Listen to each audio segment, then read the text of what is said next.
Hello and welcome back, Lady Joyful here with a video for Sasayaki Glitter. Today I am making a birthday card using the Gift Amy image.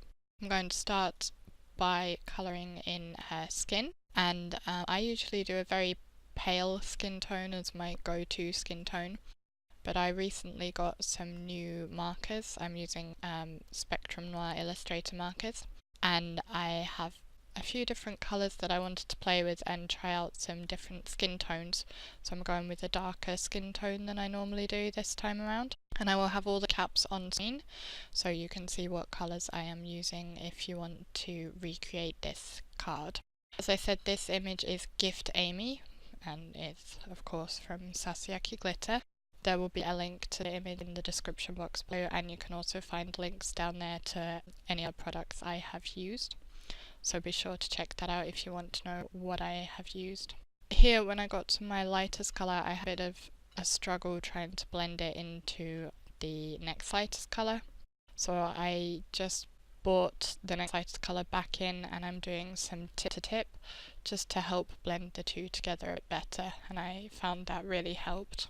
One thing I must say with this image is I printed it out on some different paper than I normally use. This paper is slightly lighter weight than the one I normally use, and I found it was a bit of a struggle to work with. The ink bled quite a lot, and that's one reason it's very important to use a good paper for your colouring. I actually still haven't found one that I'm really happy with. I have one that works well enough, that's the one I normally use, but I'm still trying to find one that's a good paper to use. Anyway, I've now moved on to the hair, and I'm going with brown hair, and I'm using different brown tones than the ones I had used for her skin, just to help differentiate it a bit. I'm using flicking motions from the top and the bottom, and I start with my darkest colour and then I'm moving on through to my lightest colours. I do struggle with hair a bit. I struggle to get the flicking motions right. I know it will come with practice, so I just need to keep trying, and some days it goes better than others. My lightest two colours here are colours that I had also used in the skin, just to kind of help tie it all together. But having the darker colours be different tones, I felt helped keep it like consistent but not too samey, if that makes sense. I then moved on to colouring her outfit, and I decided to use some kind of turquoisey colours. I drew too far along with my this blue turquoise colour underneath the present, but that doesn't matter because I'm going to be fussy cutting this out when I've finished all the colouring, so that bit where I made the mistake will be cut away. And here again I started with my darkest colour, and then I'm moving on to my lighter colours, and I laid down shadow areas in the folds. And again, my lightest colour was quite different from this mid-tone, so I'm using the tip to tip technique again to help blend between the colours. I used the same turquoisey colours to colour her bow in as well. I just did that off camera. So then I'm colouring her shoes, and I'm using a couple of greys, dark grey colours to do her shoes. And I'm putting all my shading all the time on the left hand side.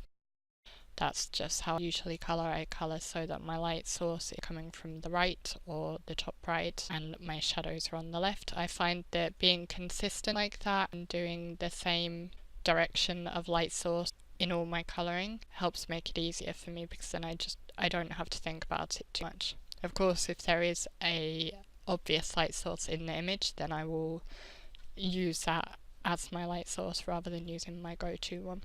So having finished colouring in Amy and her clothes, I'm moving on to the presents.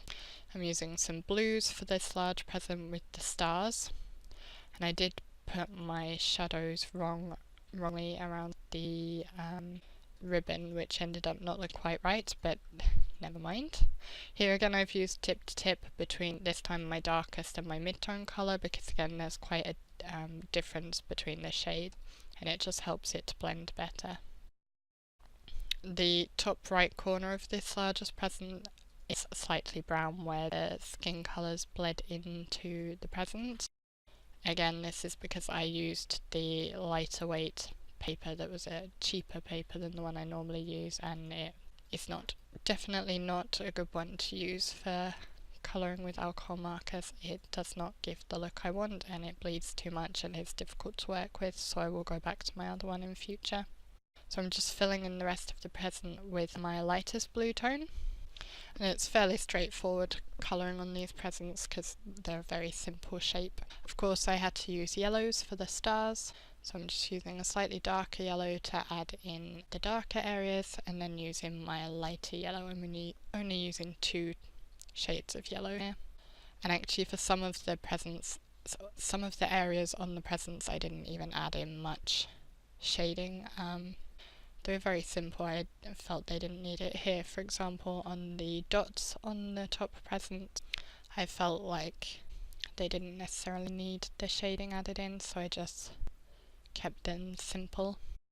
Then I'm going to use the same yellows that I'd used on the present on the bow, and the blue I used on this top present on the dots is the lightest blue I'd used on the bottom present. I'm trying to be consistent with my colours and not bring too many extra colours in.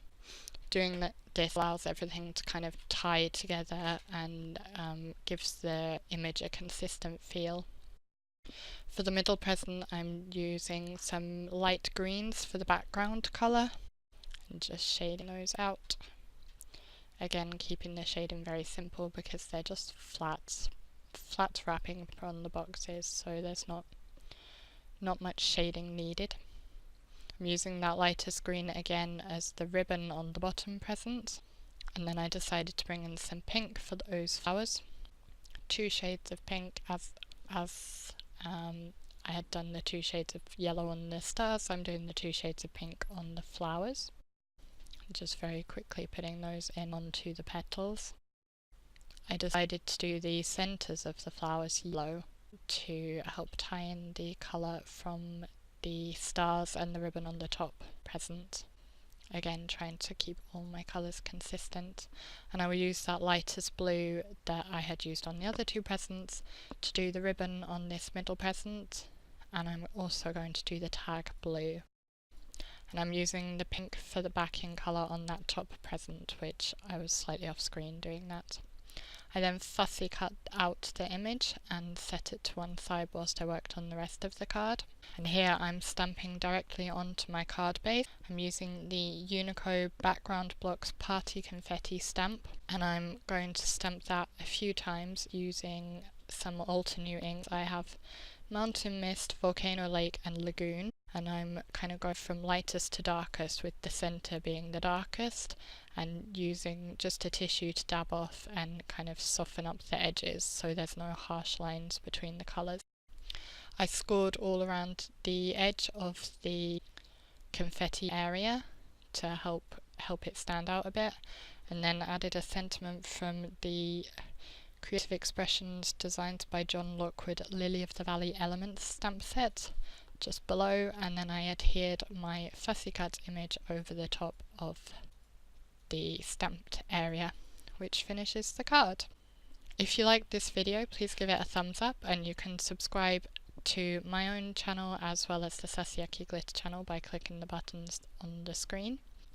There are more videos here that you may enjoy, and I'd love to hear from you in the comments or on social media.